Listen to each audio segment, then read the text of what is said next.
Welcome to our weekly 3-minute therapy podcast. I'm Dr. Michael Edelstein. I'm a clinical psychologist, and I'm here with my co-host, Mick Berry, who's an expert on REBT, which is the focus of our podcast, REBT, Rational Emotive Behavior Therapy, devised by Albert Ellis in the 1950s, that revolutionized the course of psychotherapy, from the old form to looking at your childhood and events that caused your emotional problems, or at least that's a misguided assumption, to the current form, which says that our emotions don't come from situations, but they come from our thinking about situations.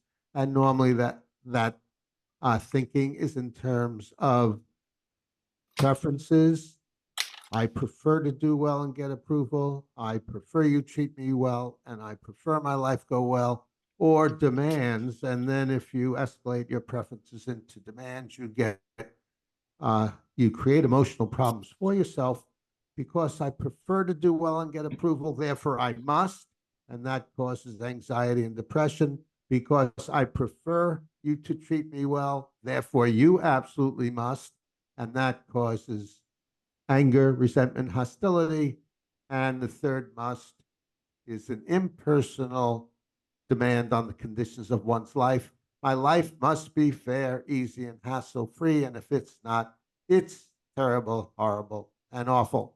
So that's the outline, but I'd like to get to our guest, since we just have brief time to speak with him, and we're honored to have Phil Yanov as our guest, who's an expert in Stoicism, and there's a lot of overlap between REBT and Stoicism, which we'll talk about. And Phil is the creator and host of Conversations with Modern Stoicism, which is a global congregational event that brings together hundreds of practitioners of Stoic philosophy. Attendees gather to learn from experts and practice Stoic principles together. Phil is also a member of the Modern Stoicism Steering Committee, an organization dedicated to advancing the understanding and practice of Stoic principles in the contemporary world. He's also the founder and showrunner of Tech After 5 and Networking Over Coffee, which are thriving networks of tech professionals, entrepreneurs, and business owners. And Phil, if someone wants to get in touch with you or be part of the Conversations with Modern Stoicism, how would they do that? You can just start with my name, of course, philyanov.com, and go to the website and basically get all the links to go to Conversations with Modern Stoicism events. Okay, very good. And Yanov is Yanov. That's right. Yeah. So as a start, Phil, I know you're pretty much of an expert on REBT also. So what do you see as the similarities between Stoicism and rational emotive behavior therapy? Before you answer that, Phil, Mick, did you want to throw in a question there too? Yeah, I'd like a definition of Stoicism. I'm not really sure what it is. I hear a lot, but I don't understand. I want to know how Phil would define it. Yeah, good question. Good question, Mick. Yeah, Phil. Yes. So, and I think that's important, right? Because, what we're talking about is philosophical Stoicism. So we were talking about, that bit of philosophy that started with Zeno, Cleanthes, and Chrysippus, came up through Epictetus, Seneca, Marcus Aurelius, these sort of imperial Stoics, Musonius Rufus, and a whole bunch of people in between. But basically, philosophical Stoicism is just kind of a way of life in which we describe how do we become excellent human beings, pro-social, and how do we achieve that state of being a fully rational human being, as well as hopefully getting some eudaimonia along the way, right? How can I maintain my equanimity as I go through life's challenges? And is eudaimonia just equanimity, or is there more to it than that? Well, to me, this strikes me along the lines of sort of acceptance, right? It doesn't mean that I'm always happy, right? We're not on that level. What we're saying is I can accept what happens to me. I can embrace what happens to me and I can accept it, which is, I think, a real overlap with REBT, right? It's like, I hear you say, right? I may be a flawed human being, and that's okay. Yeah. Mick? Well, the way you're describing it, Phil, I don't hear any difference between that and REBT. And in fact, I don't hear a lot of difference between that and somebody just says, oh, I want to live a pretty happy, carefree life. So Yeah. I don't see what distinguishes Stoicism from other schools of thought. Well, I mean, if you were, for example, Epicureanism or something like that, right? So in that case, you might be saying, look, my real goal here is to live a life of pleasure. That's not my goal. My goal in my life is to be an excellent, rational human being, which includes being able to accept what happens to me and acting with courage and temperance and justice and, being, again, sort of pro-social. So as far as the overlap with REBT, I think there's an awful lot there. But the thing is, Stoicism is a school of philosophy. REBT includes a clinical practice in which these things are tested, and people go out and figure out, does this technique work or does that work, and do people get better at it? And so that's really kind of what I see as the difference there. Mick? Well, if it's a school of philosophy, isn't philosophy meant to be utilized and practiced? So I don't think it's just a school of thought, but also That's to right. be used in application. Yeah, it's a practical philosophy, right? It is something that we do in work inside of every day. That's absolutely right. I think that there is a difference in terms of the purpose of life with REBT. Albert Ellis, our founder, says the purpose of life is to enjoy yourself, to have fun, satisfaction, pleasurable emotions. Um, and one of the ways to do that is to eliminate those musts and shoulds that I mentioned earlier. Is that difference with Stoicism? Yeah. So, if someone says, well, what is the purpose of Stoicism? I would say the telos, the purpose of our lives is to achieve a state of eudaimonia. And the way we do that is by being a rational human being, right? And so we use our rational faculties in much the same way, using techniques like REBT. So we say things like, uh, well, there are some things that are up to us, and there are some things that are not up to us. And so we're, and by focusing on the things that are in fact up to us, we can achieve that state. But if we, like normal human beings, we have demands, as REBT might put it. If we have demands on the world or demands on ourselves, and that judgment is not sound, then this is what will lead us into that state of being discontent, unhappy, not being able to work our way through the world. Yeah, Mick? Well, okay, so you're using a very fancy word I've never heard before, eudaimonia, is that correct? Yeah, eudaimonia, a good spirit. Could you spell it? That's Greek. That's Greek. It is actually a term that exists in English as well, but it's EU is in good, daimon, DAIMONIAA. So daimonia, spirit, good spirit. Like, we would say eustress versus distress, right? That's good stress versus bad stress.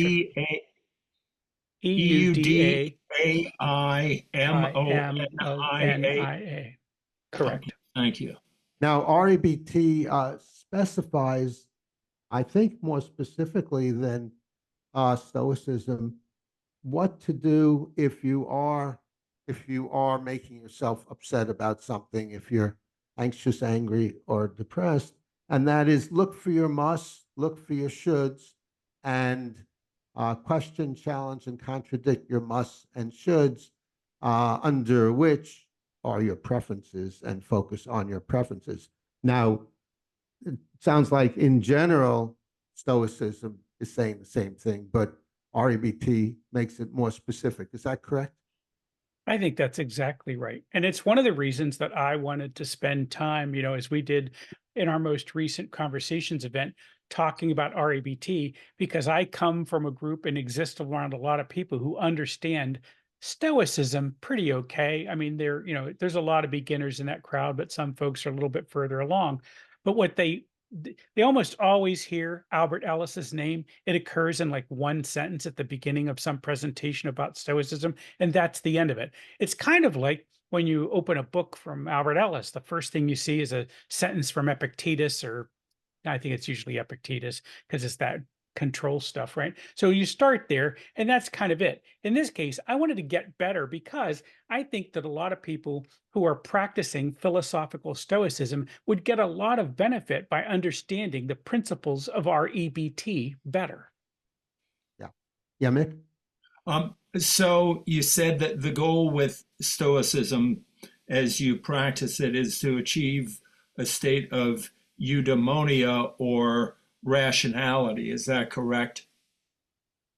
Yeah, I'm not sure those words are exactly equivalent, but I think that's good enough for here. But your pursuit is not pleasure, I think you said. That's correct, right? So, Okay. and we think of that from like Epicureanism, right? As like pure pleasure. We say we know that that doesn't have to happen. Right. But if you achieve a state of rationality, aren't you enjoying that state?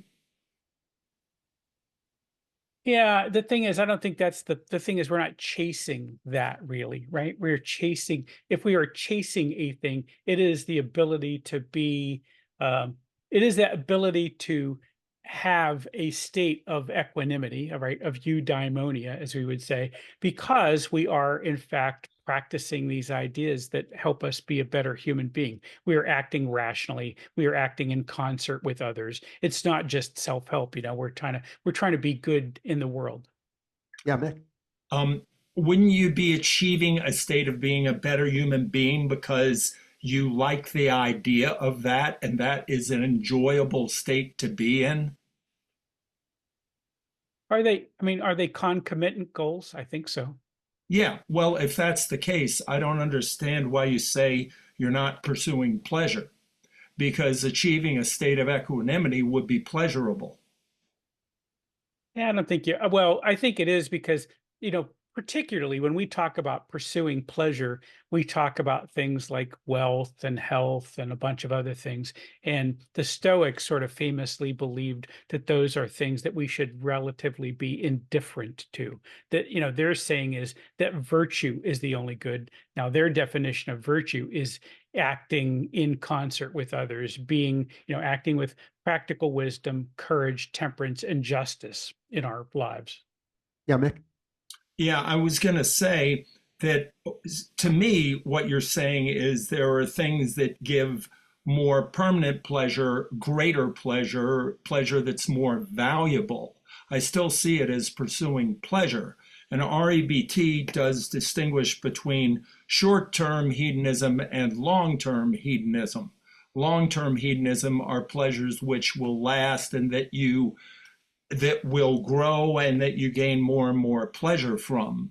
So I have heard Albert Ellis himself say we are hedonists. However, the way that I think of myself as a hedonist is to have as much pleasure as possible, which is why I don't go ahead and get drunk or go ahead and eat 3 pieces of cheesecake, because in the long run, that is not going to give me pleasure. Yeah. I think that's, and I think people often misunderstand Epicureanism, another Hellenistic school of thought, right? Thinking that it's the kind of guy that will eat the entire cake as opposed to the one piece of cake. Yeah. And that's not true either. So I think that is a very rational approach, right? And we can frequently end up at the same endpoint. Yeah, right. And also, I don't know if you're familiar with Robert Ingersoll. I'm not. Oh, he was a 19th century man who acquired the handle the great infidel because he was an atheist through and very against religion. But he did say the greatest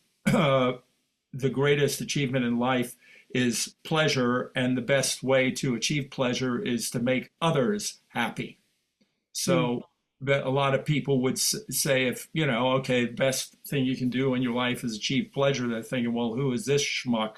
But then he goes on to say the best way is to help others be happy. Then you go, well, here's a pretty altruistic guy who isn't thinking of only of himself, right? Right.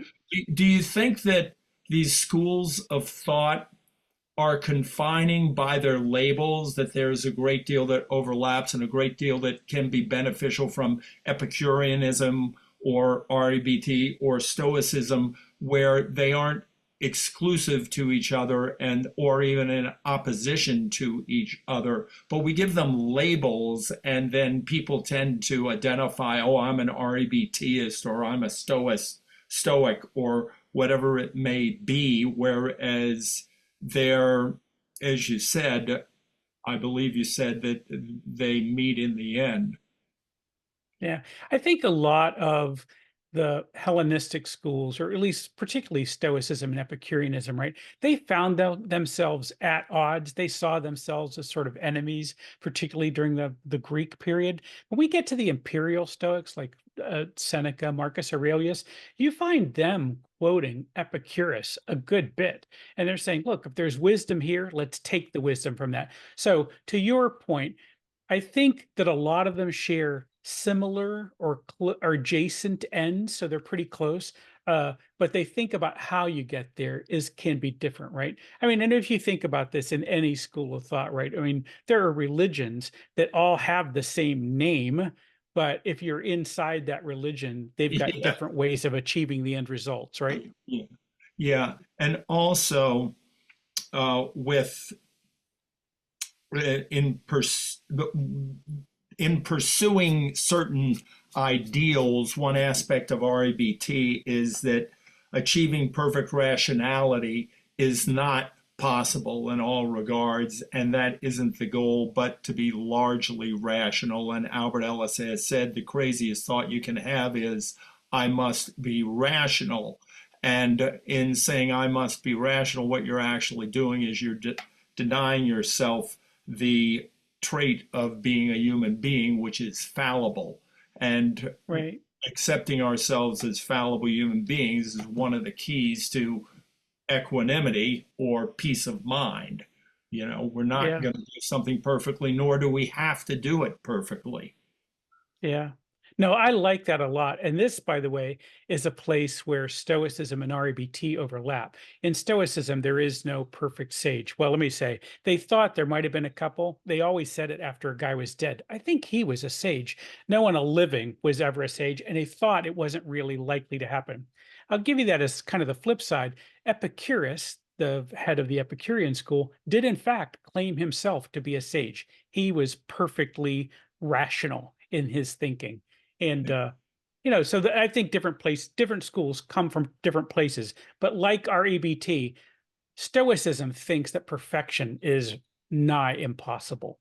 It's a goal, not an actual achievable endpoint. In REBT, we distinguish between musts, demands, and preferences. So you can have a preference to work toward a goal that you realize you won't ever achieve, like to be perfectly rational, but it could be an incentive to work toward that. And as long as you don't make it into a demand and put yourself down when you think and act irrationally, then that would be a motivation. Yeah. Were you going to say something? Yeah, I'm sorry. Phil, did you want to respond to that?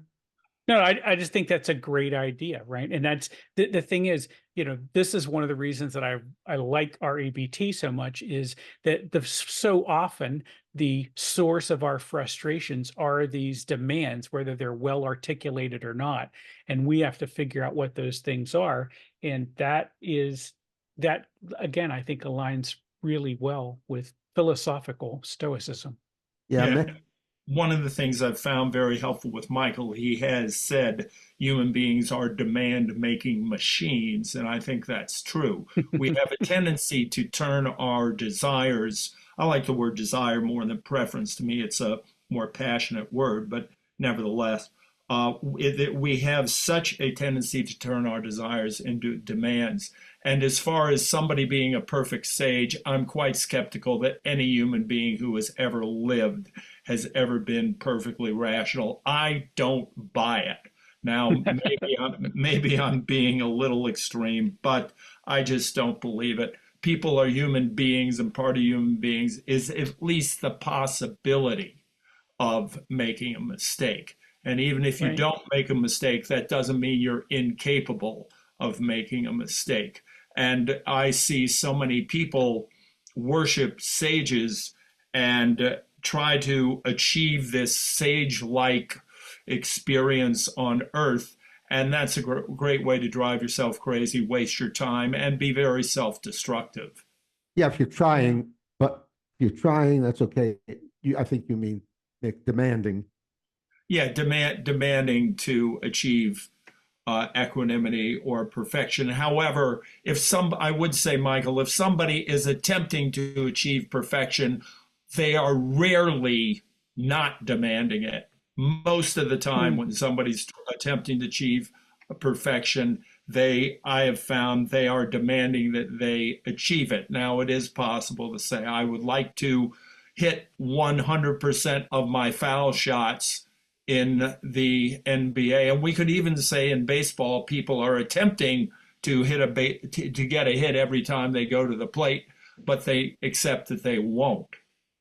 But every time they go to the plate, they're hoping they'll get a hit. But if they get it a third of the time in baseball, they're one of the best. Yeah, Right. Yeah. So it is, I agree, it's all about demanding, but I think it's very easy when you go after perfection to slip the demand in there. Oh, And- yes. Well, and- as we said earlier, as a human being, whenever you have a preference, it's easy to slip the demand into it. But I think what you're saying is, in terms of perfection, it might even be easier to slip a demand into Yeah, it. and that's reminding me, and Phil, the thing about what REBT does point out, we are demand-making machines, and the more we want something, the easier it is to turn it into a demand. But Right. it does not, REBT does not discourage it. Many people will say, well, don't want anything that much. No, REBT says, go ahead and want something as much as you want it. Just don't turn it into a demand. And it's very achievable if you just practice it. I mean, a great example is sex. People become very passionate with sex. But if you don't demand you have to have it, then if your partner doesn't want to have sex on a particular night, you go, well, okay, I'd really like to have sex, but I can't. That's the way it goes. I accept it. Yeah. Yeah, I think I'm that sorry, Phil. that's Go it's on. just very powerful. It's such a powerful idea, and I like that a lot. So can I just flip a question back to you guys that I have for Stoicism people as well? And that is, I think that this idea of being able to give up demands and rather express them as preferences becomes easier as you get older. And the real challenges is when we're younger. Uh, that's a good Well, point. before Mick, before you answer the question, I Go just want ahead. to comment on the nature of the question. So we're not talking about just expressing them as preferences, or as Mick likes to say, desires, but we're talking about thinking in terms of preferences. So you can use the right Right. words when you express it, but what really counts is your thinking, your perspective, the way you look at things. Mick, go on. Yeah. Yeah, I was going to say, Phil, I laughed because I wish that people did become wiser and more capable of not demanding to get what they want as they get older. What I've found is, as people practice this, and people who don't never heard of REBT but simply are aware that demanding to have something is not a good idea, as people get older, if they're aware of that and they practice it, they get better at it. If they are not aware of that and they have a habit of turning their desires into demands, they will get worse. I've noticed that a lot of older people are more irrational than they were 10 years ago. I've got a few friends who do not practice getting rid of their demands, but cling to their demands, and they're crazier today than they were 10 years ago or 20 years ago. And I agree, young people tend to not have practice well, just not as much practice at anything, but some people are gifted. I teach a lot of kids. I teach 8-year-olds, 10-year-olds, and I see 10-year-olds that are good at not demanding, and I see 18-year-olds that are great at demanding. So I think as we practice it, we get better. And as we get older, we have more time to practice it. So I wouldn't say necessarily that as people get older, they're more rational. Though if they do practice it, then yes, as people get older and they practice more, they do become more rational. I think we could talk a lot more about this fascinating discussion, but we just have a couple more minutes before Zoom cuts us off. So I wanted to thank you again, Phil Yanoff, for being our guest. And if you'd like to learn more about Phil, just do a search on Phil Yanoff. And Mick Berry, my able co-host. And I'm Dr. Michael Edelstein, clinical psychologist. And subscribe to the 3-Minute Therapy podcast to do what, Mick? To stay on the rational side of life.